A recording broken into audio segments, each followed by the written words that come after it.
Should you upgrade to the brand new Vortex HD67? The quick answer is yes, and I'll give you a number of reasons.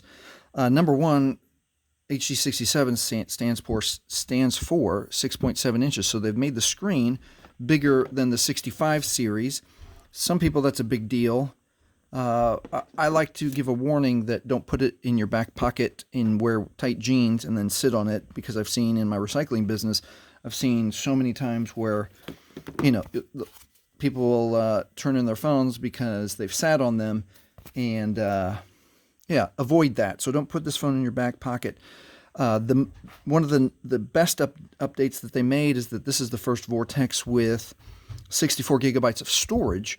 So all the other in the 65 series have just 32 gigabytes of storage, and in the 67 they give you 4 gigabytes of RAM, 64 gigabytes of storage. So that's going to make a difference with the amount of apps that you can add and the number of pictures and videos that you can take and put on your camera. The next thing is that they've updated the processor. The 67 is the first in the Vortex series that has the octa-core processor. All the others have the quad-core processor, so your phone is actually going to run faster.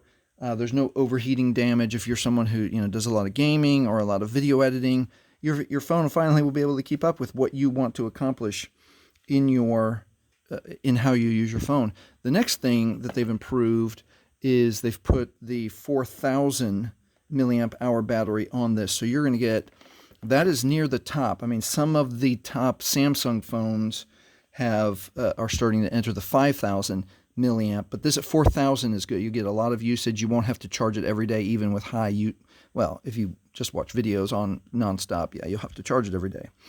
And then finally, the very best thing that Vortex did on the HD67, and I'll just show you. I'm going to bring up the camera software in every one of these. This is a 65, 65, 65. This is the ZG65. And you can see, let me move that. Oh, let me do this. You have the option of video and picture, and that is it. Video and picture. And I think that's one of the worst parts of the Vortex phones is their camera, because most of them, and same with this one, it's still just 5 megapixel front and 8 megapixel rear. But what they finally have done in the software, let's see, do I need to use the camera? I think you have to say yes while using this app. I think you have to say yes. They finally updated the software so that you can do other things that top cameras can do. You can have panorama shots. You can go pro, where you can set all of the settings of the camera.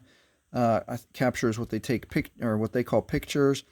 You can do videos now. You can do time lapse now.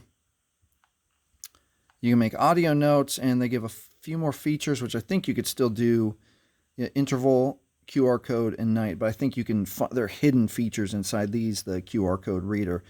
But those are the reasons why you should upgrade to the Vortex HD67. It is a better phone, especially if you are a photographer or videographer.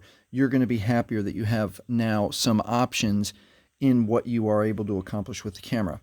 All right, if this has helped you, please like, please subscribe. Thank you for watching. Hey, and if you end up getting the Vortex HD67 and you want it to run even faster with just a few adjustments, watch this video next.